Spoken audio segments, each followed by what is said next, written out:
Lost Americana, the new album from MGK, is a mixed bag of genres from rock to pop to country to hip hop, but includes some real hooks and some real highlights that I really enjoyed. I'm going to break it all down on this edition of Rock Album Review.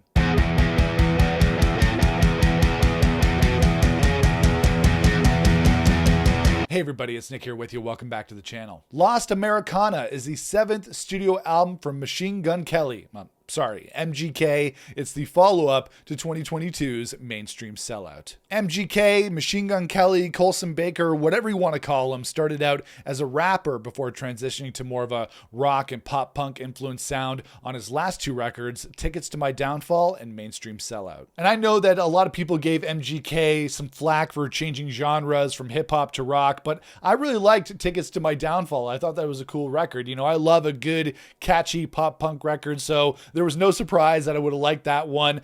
Mainstream Sellout, to me, I didn't enjoy as much. It felt like more of the same to me. I didn't really dig that one, but I was very much looking forward to checking out this new record. And Lost Americana is okay. I think most of the people who are going to be critical of this album would say it goes a little bit too far into the country and pop territory, sometimes in a pretty cheesy kind of way, and that is definitely something that I can agree with this album. But at the same time, I enjoyed quite a few tracks on this record, and I felt that at the end of the day, Machine Gun Kelly, MGK, whatever you want to call him, he's singing his heart out. He's making some really fun, inoffensive music that has some good hooks, and he's just really enjoying being a musician and an artist. Before we continue, guys, if you like this review, if you like this channel, I'd really appreciate it if you toss me a thumbs up and a like. That would be very appreciated. And make sure to smash the subscribe button so you don't miss out on future videos. All right, let's get back to it. MGK's voice is the most featured thing on this record. It is the centerpiece. And as a vocalist, I enjoy his voice. He does some really new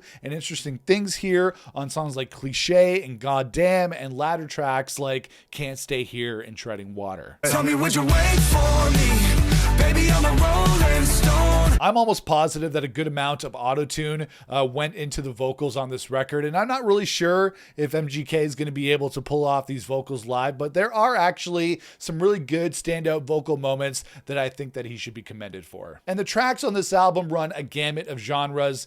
We got pop on here, we got rock, we have hip-hop, yes, even country, which is all the rage these days. Pop stars, rock stars going country like Beyonce or Post Malone, and then especially on tracks on here like Cliché, which I think is a strong single, and Goddamn, which is another one that I really enjoyed on this album. It has a strong country influence, but even I am not above a good, solid country rock hook. And I know it's really easy to knock MGK, but I think that he's just trying to make nice, chill music. There's nothing offensive or mean about these songs, which is hard to argue against, right? Good vibes only on this record. Songs like Vampire Diaries, Miss Sunshine, Sweet Coraline, like it's even in the titles. They're fun summer pop songs that remind me of bands of like Sugar Ray from the 90s. You know, Sugar Ray was just a fun rock band that made these fun, chill rock songs. It's not going to be some crazy, heavy rock music, but it sounds great in the background if you're doing something fun. That said, some of these songs venture way too much into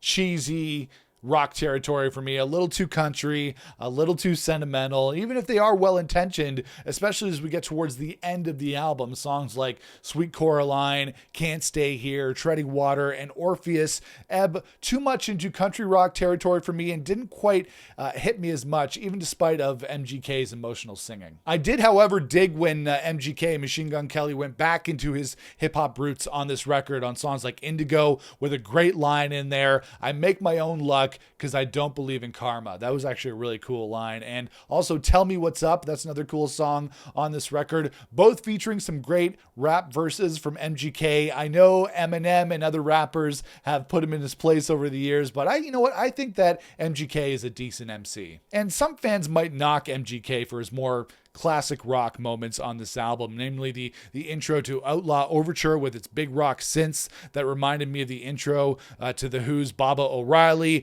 or Don't Wait Run Fast, which goes right into hard rock territory, which I think is something new for MGK. There are some sonic whiplashes and genre changes on this album, which might make it less cohesive, but sometimes you got to take some big swings. One song that I will take issue with, though, and I think this was a big swing and a miss for this album, is a song called Starman. I was reading about the album on Wikipedia, and I saw that this song was co-written with Stephen Jenkins of Third Eye Blind. So I'm thinking, okay, did they collaborate on a new song? Well, it turns out it's a little bit from column A and a little bit from column B, because this song Starman uses the melody from the Third Eye Blind hit Semi-Charmed Life on the chorus of the song, and it just made me think, like, it didn't seem totally necessary. Like, why not just write a new chorus for the song? Like, I did really enjoy when they did the doot doot doos. I thought that was really cool, but it just kind of took me out when they did the Semi-Charmed Life chorus in the middle of this brand new song. Like,